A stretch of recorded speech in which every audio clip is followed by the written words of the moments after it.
তায়েফের একজন মানুষ, উনি কুরাইশের প্রতিনিধি হয়ে আল্লাহ রসুলের দরবারে গেলেন। কিতাবের মধ্যে আছে ওনার নাম হলো উরাইয়া ইবনে মাসউদ সাকাফি।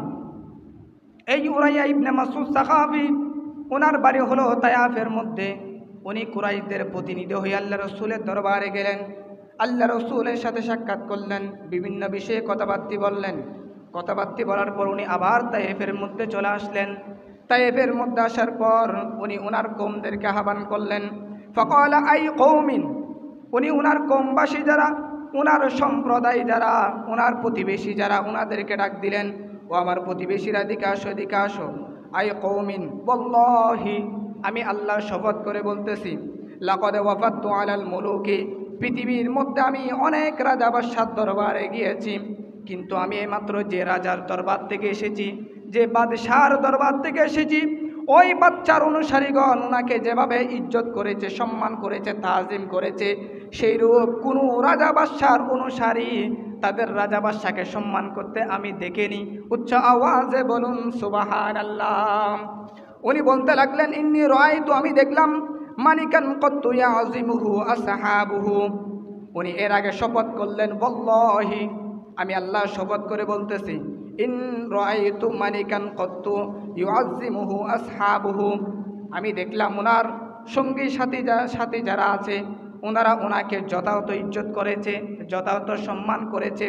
শুধু তাই না, উনি বলেন ওনার নাম হলো মুহাম্মাদুর রাসূলুল্লাহ সাল্লাল্লাহু আলাইহি ওয়াসাল্লাম। উনি যখন ইনতানাখামা নুখামাতান ইল্লা ওয়াকাত, আমি দেখলাম মুসলমানদের যিনি নবী, যিনি বাদশাহ, উনি যখন নাকের ময়লা ফেলেন, ওনার সঙ্গী সাথীরা ওই ময়লাগুলো নেওয়ার জন্য হাত বিছিয়ে দেন। এরপর আমি দেখলাম ওনারা ওই নাকের ময়লাগুলো ওনারা হাতের মধ্যে নিয়ে শরীরের মধ্যে মালিশ করতে লাগলেন, চেহারার মধ্যে মালিশ করতে লাগলেন। উচ্চ আওয়াজে বলুন সুবহানাল্লাহ।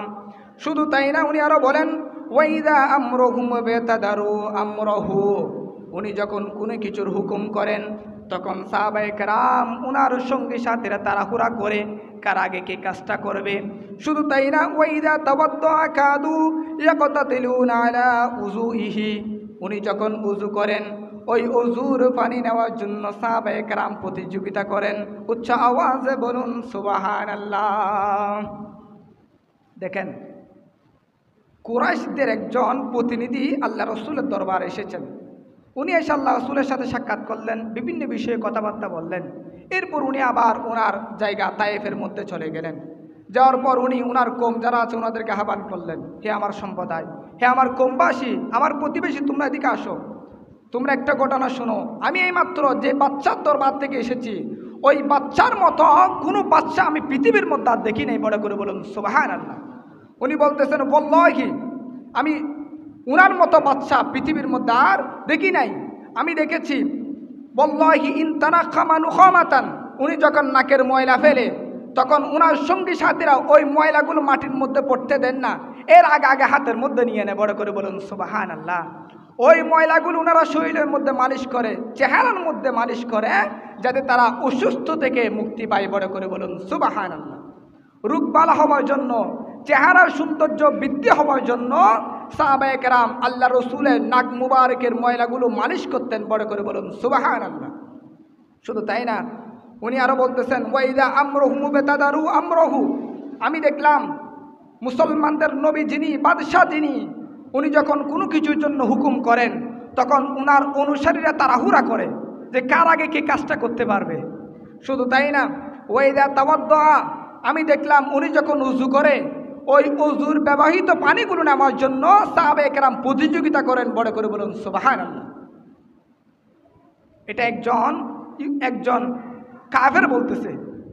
আমার নবীর এই শান আজমত দেখে একজন কাফের উনি বলতেছে, আমি অনেক রাজা বাদশার দরবারে গিয়েছি, কিন্তু মুসলমানদের যিনি বাদশাহ, মুসলমানদের যিনি নবী, ওনাকে ওনার অনুসারীরা যেভাবে সম্মান করে, তাজিম করে, সেরূপ সম্মান, ইজ্জত, তাজিম করতে আমি কোনো রাজা বাদশাকে দেখি নাই। বড় করে বলুন সুবহানাল্লাহ।